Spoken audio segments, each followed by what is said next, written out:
Now, let's go ahead and take a look at their so-called article. The very first line of this propaganda piece says that every movement has its pioneers. Yeah, and every society has its degenerates and nutbags too, so what's your point? Seems there's not one. TheGrio talks about these people like they did something.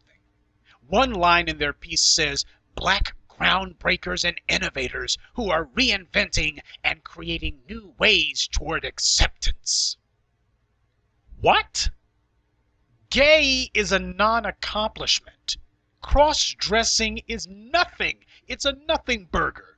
But these morons are so pathetically desperate to try to give some sort of importance and meaning to their useless behavior that they have to vainly try to masquerade themselves as something more than pond scum, so they talk about their lifestyle, their bedroom activities, using the same vocabulary that was previously only reserved for scientists and researchers. This is what kind of mentality we're dealing with, a demented mind state that demands that sodomy be placed on the same pedestal as curing polio or inventing the automobile. They demand that men wearing high heels or women wearing jock straps be put in the same category as Dr. King.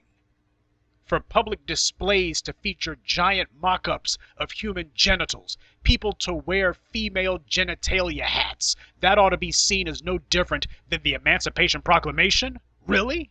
You're a trailblazer because you're a man who runs around in a skirt? You're a trailblazer because you're a female who wears a strap-on in public? Really? This is the perverted mindset of the LGBT cult. This is psychopathic narcissism. To them, sodomy is on the same level as putting a man on the moon. And their attempts to make sexual degeneracy seem important and make it seem as if it's crucial, it's so pathetic. These people are inventing and innovating, so bragging about what you do in the bedroom is innovation, huh? Talk about getting a gold star just for showing up for class. Other than being sexual deviants, what the hell did any of them invent? They didn't invent homosexuality. They did not innovate homosexuality. You can look at the frescoes of other white civilizations of antiquity, from Greece to Rome to Peloponnesia to whatever, and you see that same behavior going on thousands of years ago. Hell, they were more imaginative with their perversion 2,000 years ago than they are today. If anything, these guys are less imaginative. New ways toward acceptance. You know, acceptance is a lot like eating. There's only one right way to do it. There's only one way to be accepted. Either people say yes or they say no. But that's the LGBT philosophy, isn't it? Their agenda is to force themselves on the society. This is not about acceptance. This is about beating and bludgeoning you into submission. This ain't about acceptance, folks. It's about submission. And you're the one that they're trying to submit. Acceptance is not something that an outcast can ask for. It's something that the in crowd either gives or denies. Now, you can offer new things to be submitted for acceptance, but you can't make a new way to accept things. This menagerie of freaks, weirdos, lunatics, and perverts all have one major thing in common.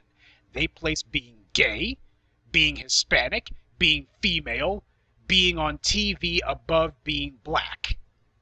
Not surprisingly, this hit piece heaps praise on creatures like Roxane Gay. You guys remember my video takedown of Ta-Nehisi Coates in the Black Panther movie? Roxane Gay was, for a hot minute, the writer of a spin-off Black Panther comic book, which, thanks to her, was canceled almost immediately, because it was clearly nothing more than a clumsy front for LGBT propaganda. I exposed Gay, who herself is a so-called novelist. In one of her books, she portrays Haitian men as a bunch of rape-happy brutes, while portraying white men in the same book as being the milk of human goodness. And Roxane Gay is herself of Haitian descent. See, the self-hate from these people is on multiple levels. They are just a swirling, toxic brew of self-hate, but the main thing that they hate is black. They don't hate gay. They don't hate white. They don't hate alternative lifestyle. The thing that unites all of them, the common thread that unites them all, is this absolute vociferous, toxic, absolute hatred of black people. And needless to say that Roxanne Gay, or as I like to call her, the Whale, she's a white media darling, and a darling of white media surrogates like TheGrio. TheGrio says that these kooks and nut jobs are, quote, inspiring the community with their vision. Now, I'm part of the community, and I can't think of anyone who knows about these clowns, much less is inspired by them. Tell me, who exactly is inspired by the sight of Andrea Jenkins? What black boy aspires to be a black woman when he grows up? And what little black girl wants to look like this? This person looks like they belong in a rubber room in a straitjacket. And here's another example of gender fluidity, Sharon Crooks. This transgender oddball got some attention for attending the DNC convention. Didn't do anything while he, she, it was there, but they showed up. So let's give them a gold star. So what child aspires to look like a stunt double for Maleficent? What person in their right mind is inspired by the walking freak show called Janelle Monáe? And inspired to what end? A black girl's going to be inspired to wear a tuxedo? Okay, and after you put on men's clothing, then what? What comes next? What follows next? Well, I'm going to put on men's shoes. Okay, and after you get through pretending to be a fake man for a few hours, then what? Is this all going somewhere? No one dresses like these clowns. No one cites them as being any sort of inspiration. Hell, the only reason that anyone even knows about Janelle Monáe is because the white media promotes her.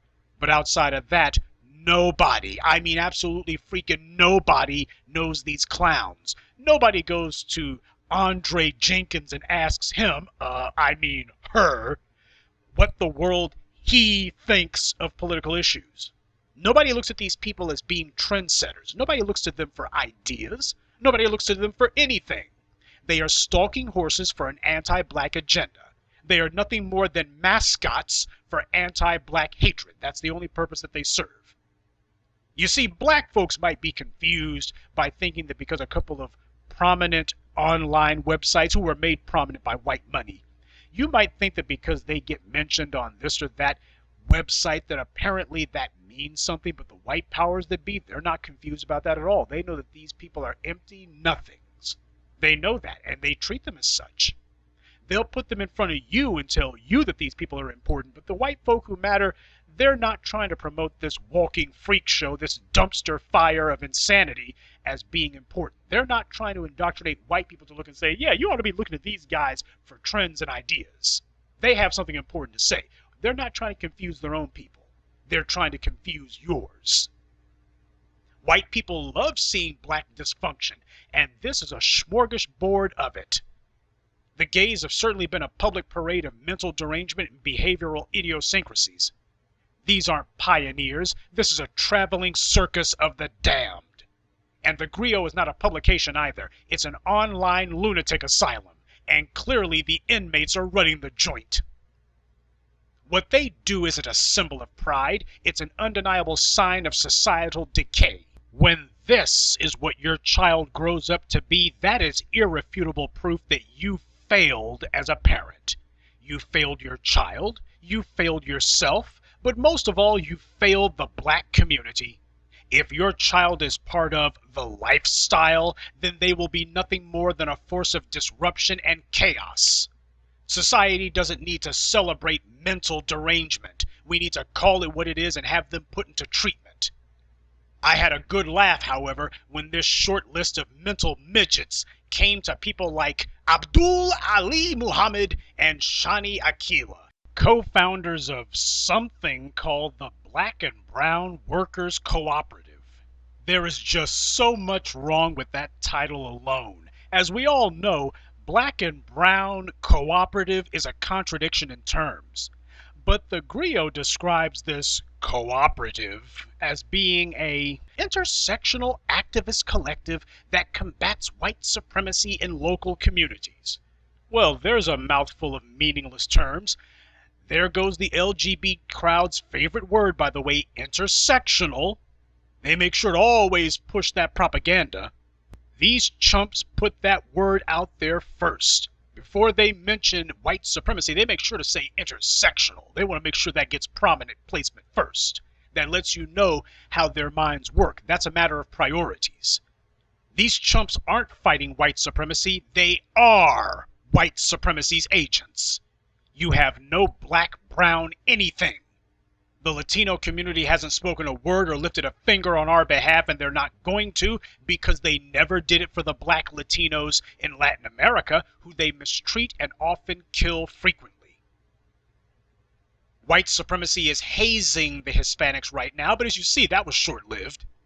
They were allowed into the country as a political and demographic counterweight to the black community. We are a political problem, and the Hispanics were meant to be part of an artificial distraction, so that they can accomplish a real genocide against us. And by the way, these two magpies, Abdul and Shani, these are what the gays hope are going to be an antidote to the new black voices that have emerged and that so many of you listen to. They're supposed to be the white media surrogates' answer to black empowerment, to real black media. For years, the white media and their black flunkies have been trying to reverse engineer some sort of black-sounding analog for real black media.